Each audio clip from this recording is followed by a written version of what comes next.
Hello everyone, हामी चाहिँ अहिले मेथड्स अफ इस्टाब्लिसिङ इम्प्लोइज कम्पेन्सेसनको कुराहरू गर्दैछौँ हैन। अब हामीले योभन्दा अगाडि चाहिँ इम्प्लोइ कम्पेन्सेसन भनेको के हो त्यो कुराहरू बुझेका थियौँ र अब कम्पेन्सेसनलाई चाहिँ कसरी इस्टाब्लिस गर्न सकिन्छ, यसको मेथोडोलोजीहरू के हो त्यो कुराहरू चाहिँ हामी अब डिस्कस गर्छौँ। जस्तै हामीले कम्पेन्सेसनलाई के भनेका थियौँ, कम्पेन्सेसन भनेको चाहिँ एउटा प्याकेज हो जसमा चाहिँ फाइनेन्सियल र नन फाइनेन्सियल बेनिफिटहरू इम्प्लोइजलाई उनीहरूको कन्ट्रिब्युसन अनुसार दिइन्छ भने त्यसलाई हामीले कम्पेन्सेसन भनेका थियौँ हैन। यो चाहिँ एउटा रिवार्डको कम्पोनेन्ट पनि हो भनेर भनेका थियौँ हैन त। ल अब मेथड्स अफ इस्टाब्लिसिङ इम्प्लोइज कम्पेन्सेसनमा चाहिँ के कुराहरू आउँछ त भन्दा, जस्तै फर्स्टमा चाहिँ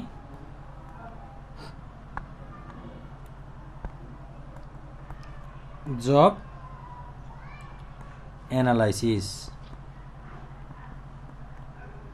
त्यसै गरी सेकेन्डमा के छ त जब इभ्यालुएसन हैन। थर्डमा चाहिँ के छ त कम्पेन्सेसन सर्भेज र हाम्रो डीमा चाहिँ प्राइसिङ जब्स। अब सुरुमा जब एनालाइसिस भित्र चाहिँ हाम्रो जबको डिस्क्रिप्सनहरू आउँछ।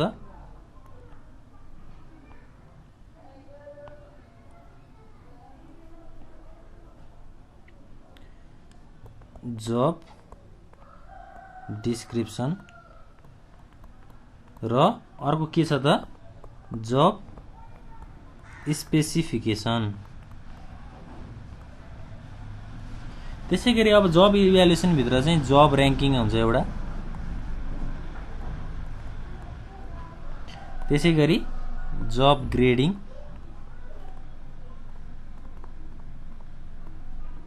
त्यसै गरी फ्याक्टर कम्प्यारिजन र हाम्रो फोर्थ नम्बरमा चाहिँ पोइन्ट मेथड। र अब कम्पेन्सेसन सर्भेजमा चाहिँ एउटा पे लेभल हुन्छ, अर्को चाहिँ पे स्ट्रक्चर हुन्छ। यसको बारेमा हामी डिटेल स्टडी गर्ने नै छौँ।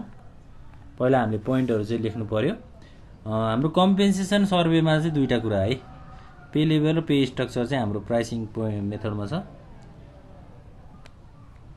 भेरियस सोर्सेस छ हाम्रो कम्पेन्सेसन सर्भेजमा र हाम्रो प्राइसिङ जब्समा चाहिँ एउटा पे लेभल, अर्को चाहिँ पे स्ट्रक्चर। ल यसरी चाहिँ एउटा मेथोडोलोजी अनुसार चाहिँ अब कम्पेन्सेसनहरू चाहिँ इम्प्लोइजलाई प्रोभाइड गरिन्छ भन्ने छ। अब सुरुमा हामीले जब एनालाइसिसको कुरा गर्दाखेरि के हो त जब एनालाइसिस भनेको, यो चाहिँ एउटा प्रोसेस हो जसले चाहिँ इन्फर्मेसनहरू कलेक्ट गर्छ के को बारेमा त जबको बारेमा हैन। जबको स्पेसिफिकेसनको बारेमा चाहिँ इन्फर्मेसनहरू कलेक्ट गर्ने प्रोसेसलाई हामीले जब एनालाइसिस भन्छौँ। र अब यो चाहिँ अब्जर्भेसनको माध्यमबाट, सर्वेको माध्यमबाट, त्यसै गरी डिस्कसनको माध्यमबाट चाहिँ जब एनालाइसिस गरिन्छ। जब एनालाइसिस भित्र एउटा जब डिस्क्रिप्सन भन्ने छ। जब डिस्क्रिप्सन भनेको चाहिँ एउटा स्टेटमेन्ट हो जहाँ चाहिँ के हुन्छ त अब nature, kind and physical characteristics of job हैन। जबको फिजिकल क्यारेक्टरिस्टिक्स र नेचरहरू के कस्तो छ त्यो कुराहरूको स्टेटमेन्ट हो यो कुरा। अब जब डिस्क्रिप्सनले चाहिँ के गर्छ त भन्दा जबको रिक्वायरमेन्टहरू थाहा पाउनलाई चाहिँ हेल्प गर्छ। It is then overall written summary of task requirement. कामको लागि के कुराहरू चाहिन्छ त्यो कुराहरूलाई चाहिँ समराइज गर्ने प्रोसेस चाहिँ जब डिस्क्रिप्सनको रहेछ। त्यसै गरी अब जब स्पेसिफिकेसन छ हैन। जब स्पेसिफिकेसन भनेको चाहिँ के हो त, it is a statement that states a minimum level of qualification and experience. अब जब गर्नको लागि क्वालिफिकेसन र एक्सपिरियन्सहरू के कस्तो चाहिन्छ त्यसको चाहिँ स्पेसिफिकेसन तयार पार्ने प्रोसेसलाई हामीले जब स्पेसिफिकेसन भनेर भन्छौँ। र यो दुईटा कुरा चाहिँ हामीले अघिल्लो क्लासहरूमा अथवा अघिल्लो च्याप्टरहरूमा पनि डिस्कस गरिसकेका छौँ। यसको हामीले डिटेल स्टडी गरिसकेका छौँ हैन। अब जब इभ्यालुएसन छ। त्यसपछि अब इभ्यालुएसन भनेको त के हो त एउटा systematic approach of rating or valuing the job हैन। जबलाई भ्यालु गर्ने, रेटिङ गर्ने, त्यसै गरी जबको वर्थीनेसलाई बढाउने एउटा सिस्टमेटिक अप्रोचलाई हामीले इभ्यालुएसन भन्छौँ। यो चाहिँ एउटा के हो त हायरार्की अप्रोच हो हैन। एउटा हायरार्की अप्रोच हो जसले चाहिँ systematic comparison of job is done in order to determine the jobs value. जब्सको भ्यालुहरू डिटरमाइन गर्नको लागि चाहिँ हामीले जब इभ्यालुएसन गरिन्छ। के छ त एउटा जब ऱ्याङ्किङ छ। अब जब ऱ्याङ्किङ भनेको चाहिँ के हो त, जबलाई चाहिँ रेटिङ गर्ने होइन, जबको ऱ्याङ्किङहरू के हो, जस्तै पोजिसनहरू छुट्याउने काम होइन, त्यसलाई चाहिँ हामीले ऱ्याङ्किङ मेथड भन्छौँ। ऱ्याङ्किङ मेथडभित्र चाहिँ के कुराहरू इन्भल्भ हुन्छ त भन्दा, जस्तै एउटा जबको इन्फर्मेसनहरू अब्टेन गर्न सकिन्छ, त्यसै गरी select raters and jobs to be rated होइन, कामलाई रेट गर्नुपर्ने एउटा रेटिङको कुराहरू सेलेक्सन गर्न सकिन्छ, त्यस्तो कुराहरू छ होइन। अब जब ग्रेडिङको कुराहरू गरौँ, त्यसपछि ऱ्याङ्किङको कुराहरू गरिसकेपछि जब ग्रेडिङ भनेको चाहिँ के हो त भन्दा, यो चाहिँ एउटा मेथड हो जसले चाहिँ के गर्छ त भन्दा क्याटेगोराइज गर्ने कामहरू गर्छ। जबलाई चाहिँ होइन डिफ्रेन्ट ग्रुप्सहरूमा क्याटेगोरीमा छुट्याउने काम गर्छ। जस्तै ग्रेड्स भनेको अब ABCD भनेर ग्रेडिङहरू गर्न सकिन्छ होइन। ऱ्याङ्किङ गरिसकेपछि त्यसलाई ग्रेडिङ गर्ने। अब ग्रेडिङमा चाहिँ के आउँछ त भन्दा, जस्तै determination of number of job grades, त्यसै गरी अब यसको स्ट्यान्डर्ड डेभिएसन होइन, त्यसै गरी allocation of compensation on the basis of job grade. जबको ग्रेडिङ अनुसार पनि हामीले कम्पेन्सेसनलाई चाहिँ के गर्छौँ त, एलोकेसन गर्छौँ भन्ने कुराहरू छ। त्यसै गरी फ्याक्टर कम्पेरिजनको कुराहरू छ। अब फ्याक्टर कम्पेरिजन भनेको चाहिँ यो चाहिँ एउटा मेथड हो जसले चाहिँ जब इभ्यालुएसनलाई एउटा क्वान्टिटेटिभ टेक्निकमा लैजान्छ होइन। Job evaluation is a quantitative technique that entails a detail study of different job factors. जबको फ्याक्टर्सको चाहिँ एउटा डिफ्रेन्ट इन्फर्मेसनहरू निकाल्ने प्रोसेसलाई हामीले फ्याक्टर कम्पेरिजन मेथड भनेर भन्छौँ। यसमा चाहिँ अब जब्सहरूलाई डिटरमाइन गर्ने काम गरिन्छ। त्यसै गरी अब जब्सलाई के कुराले फ्याक्टरले असर गरिरहेको हुन्छ त्यो कुराहरूलाई स्टडी गर्न सकिन्छ। जस्तै फ्याक्टरमा आउँछ responsibility, skills, mental and physical abilities, working conditions, यी सबै कुराहरू चाहिँ हाम्रो जब ग्रेडिङभित्र हुन्छ, हाम्रो फ्याक्टर कम्पेरिजनभित्र हुन्छ है, फ्याक्टर कम्पेरिजनभित्र हुन्छ। त्यसै गरी पोइन्ट मेथडको कुराहरू छ। पोइन्ट मेथड भनेको चाहिँ के हो त भन्दा, जबलाई रेट गरेर एउटा पोइन्टको आधारमा त्यसलाई डिटरमाइन गर्ने। जस्तै quantitative ranking means assigning points for job evaluation. अब जस्तै हामीलाई इक्जाममा पनि के को आधारमा हुन्छ त, मार्क्सको आधारमा हुन्छ नि हाम्रो रेटिङहरू होइन। जस्तै first position, second position, third position भनेको पोइन्टको आधारमा हुन्छ। यहाँ पनि अब जबलाई कसरी कम्पेन्सेसन कसरी इस्टाब्लिस गरिन्छ त भन्दा एउटा पोइन्ट मेथडबाट गरिन्छ भन्ने कुराहरू छ। त्यसै गरी लास्टमा चाहिँ अब कम्पेन्सेसनहरूलाई चाहिँ एलोकेसन गरिन्छ। त्यसै गरी अर्को छ कम्पेन्सेसन सर्भेज होइन। कम्पेन्सेसन सर्भेज भनेको चाहिँ के हो त भन्दा, it refers to the collecting information on prevailing market rates. मार्केटको रेट अनुसार डिफ्रेन्ट च्यानलहरूको माध्यमबाट चाहिँ इन्फर्मेसनहरू कलेक्ट गरिन्छ भने त्यसलाई हामीले कम्पेन्सेसन सर्भेज भनेर भन्छौँ। Information can be collected through formal and informal surveys. अब फर्मल सर्भेजबाट पनि हुन सक्यो, इन्फर्मल सर्भेजबाट पनि हुन सक्यो, इन्फर्मेसनहरू चाहिँ कलेक्ट गर्न सकिन्छ। जस्तै अब टेलिफोन कल्सहरूबाट हामीले इन्फर्मेसनहरू निकाल्न सक्छौँ होइन। त्यसै गरी अरू छुट्टै धेरै च्यानल्सहरू हुनसक्छ, हामीले कम्पेन्सेसनहरू चाहिँ सर्भे गर्छौँ। मार्केटमा कस्तो खालको कम्पेन्सेसनहरू प्रोभाइड भइरहेको छ इम्प्लोइजहरूलाई, त्यसको आधारमा चाहिँ कम्पेन्सेसनहरू प्रोभाइड गर्ने। त्यसै गरी अब प्राइसिङ जब्सको कुराहरू छ। प्राइसिङ जब्स भनेको चाहिँ के हो त, different pay levels are determined based on the grade of each job होइन। अब पे लेभल चाहिँ कसरी गरिन्छ त भन्दा, जबको ग्रेडिङ अनुसार गरिन्छ होइन। जबलाई पहिला ग्रुप गर्ने र त्यसलाई ग्रेडिङ गर्ने, त्यसलाई रेटिङ गर्ने, अनि के गर्ने त हाम्रो पे ग्रेड होइन, अनि त्यसपछि पे गर्ने। अब कति पे गर्नुपर्ने हो कम्पेन्सेसन, मोनिटरी र नन मोनिटरी फर्ममा चाहिँ त्यसलाई पे गर्ने,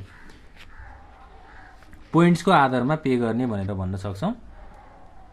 अब यो कुराहरू चाहिँ हाम्रो एउटा methods of establishing employees compensation, इम्प्लोइजको कम्पेन्सेसनलाई कसरी इस्टाब्लिस गरिन्छ भन्ने कुराहरू छ। अब हामी current trends in compensation, current trends in compensation भन्ने कुराहरू गर्छौँ। अहिलेको करेन्ट ट्रेन्डमा अथवा करेन्ट मार्केटमा चाहिँ कम्पेन्सेसनहरू कसरी प्रोभाइड गरिएको छ त होइन। जस्तै कम्पेन्सेसन भनेको त स्यालेरी, वेज होइन, यस्तो कुराहरूलाई लिइन्छ। अब फर्स्ट भनेको skill based pay.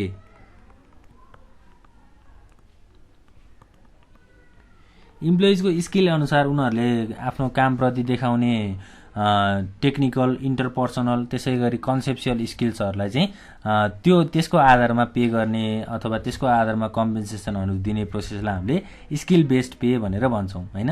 अर्गनाइजेसनको mission, अर्गनाइजेसनको vision, objectives अनुसार चाहिँ उनीहरूले आफ्नो स्किल्सहरूलाई लगाउँछन्, कामप्रति कन्ट्रिब्युसन गर्छन् भने त्यो बेलामा चाहिँ हामीले के गर्छौँ त कम्पेन्सेसनहरू स्किलको बेसमा चाहिँ गर्छौँ। अब स्किल बेसको नि क्यारेक्टरिस्टिक्सहरू छ होइन। Pay is based on not to the job but to the skills होइन। जबको आधारमा होइन अथवा कामको आधारमा होइन, त्यसलाई चाहिँ हामीले स्किल्सको आधारमा चाहिँ पे गर्न सकिन्छ। त्यसै गरी इट इन्हान्सेस अर्गनाइजेसनल फ्लेक्सिबिलिटी, अर्गनाइजेसनको फ्लेक्सिबिलिटी बढाउनलाई पनि यसले एकदमै इन्हान्स गर्छ अथवा यसले चाहिँ मोटिभेट गर्छ भनेर भन्न सक्छौँ। त्यसै गरी अर्को पोइन्ट के छ त ब्रोड ब्यान्डिङ। ब्रोड ब्यान्डिङ भनेको चाहिँ के हो त concern with the process of reducing different salary grades into just a few wide range or levels भनेको स्यालेरीहरूको ग्रेडिङलाई चाहिँ के गर्ने त यसले रिड्युस गर्ने र त्यसलाई चाहिँ एउटा वाइड रेन्ज एउटा ब्यान्ड्समा चाहिँ इन्क्लुड गराउने होइन। त्यो प्रोसेसलाई चाहिँ हामीले ब्रोड ब्यान्डिङ भन्दो रहेछौँ। अब जस्तै प्रोफेसनल, म्यानेजमेन्ट, लिडरसिप होइन यस्तो आधारमा ब्रोड ब्यान्डिङ गर्ने। त्यसै गरी अर्को के छ त कम्पेरेबल ओर्थ। कम्पेरेबल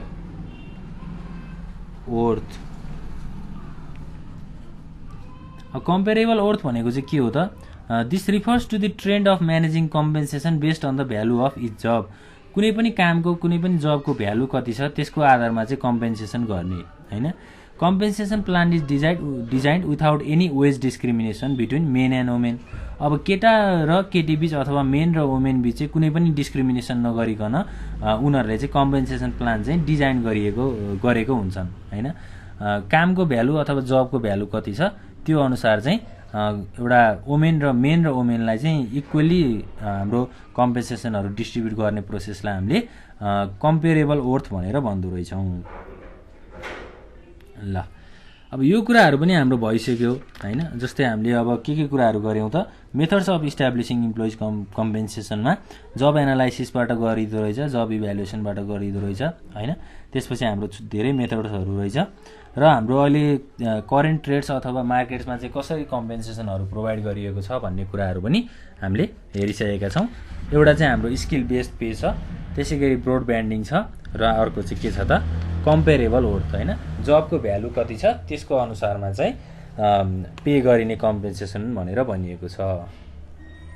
ल अब हामीले बुझ्नुपर्ने कुरा भनेको यति नै हो। हामीले नेक्स्ट क्लासमा चाहिँ डिस्कस गर्ने टपिक भनेको के छ त अब हामीले चाहिँ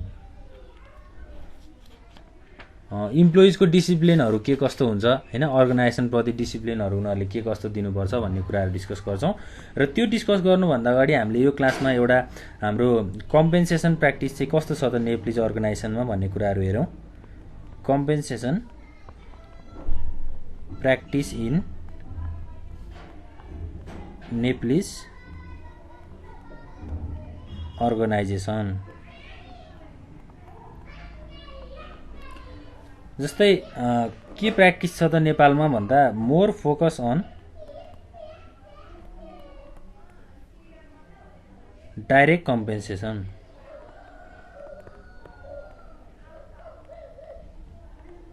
डाइरेक्ट कम्पेन्सेसनमा चाहिँ मोर फोकस छ भनेर भनेको छ। जस्तै अब एउटा बेनिफिट अथवा सर्भिसहरू एचआरले कसरी प्रोभाइड गर्छ त डाइरेक्टली प्रोभाइड गर्छ विथआउट एनी इभ्यालुएसन होइन। त्यसै गरी अब सेकेन्डमा छ नो डिस्क्रिमिनेसन। नेप्लिज अर्गनाइजेसनहरूमा चाहिँ डिस्क्रिमिनेसन छैन भनेर भनिन्छ। No discrimination. जस्तै अब के हुनसक्छ त सेक्सको आधारमा, कास्टको आधारमा होइन, इथनिक ग्रुपको आधारमा चाहिँ डिस्क्रिमिनेसनहरू एउटा लिगल प्रोभिजन छ, डिस्क्रिमिनेसनहरू हुनु पर्दैन भन्ने छ र हाम्रो नेप्लिज अर्गनाइजेसनमा यो प्र्याक्टिसहरू छैन भनेर भनिएको छ। त्यसै गरी थर्डमा provision about the level of compensation according to level of job हैन जबको लेभल अनुसार चाहिँ के गरिएको छ त कम्पेन्सेसनहरु चाहिँ प्रोभाइड गरिएको छ त्यो प्रोभाइड गर्ने एउटा प्रोभिजन अथवा रुल्सहरु चाहिँ लगाइएको छ भन्ने कुराहरु छ त्यसैगरी फोर्थ नम्बरमा छ डिटर्मिनेसन अफ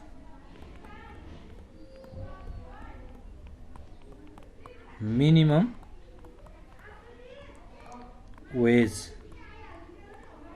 हैन मिनिमम वेजको चाहिँ डिटर्मिनेसन छ भन्नुभएको छ जस्तै government of Nepal form wages committee for the determination अथवा fixing minimum wages for various categories of इम्प्लोइजको क्याटेगोरी अनुसार चाहिँ एउटा फिक्स मिनिमम वेजले चाहिँ डिटर्माइन गर्ने एउटा गभर्नमेन्ट अफ नेपाल हैन नेपालको गभर्नमेन्टले चाहिँ एउटा वेजेस कमिटी चाहिँ फर्म गरेको छ त्यसको आधारमा चाहिँ हामीले वेजहरुलाई डिटरमाइन गर्न सकिन्छ भनेर भनिएको छ ल यी चारवटा पोइन्टहरु चाहिँ हाम्रो कम्पेन्सेसन प्र्याक्टिस इन नेप्लिज अर्गनाइजेसनको कुराहरु छ र अब हामीले नेक्स्ट क्लासमा डिस्कस गर्ने टपिक भनेको इम्प्लोइज डिसिप्लिन छ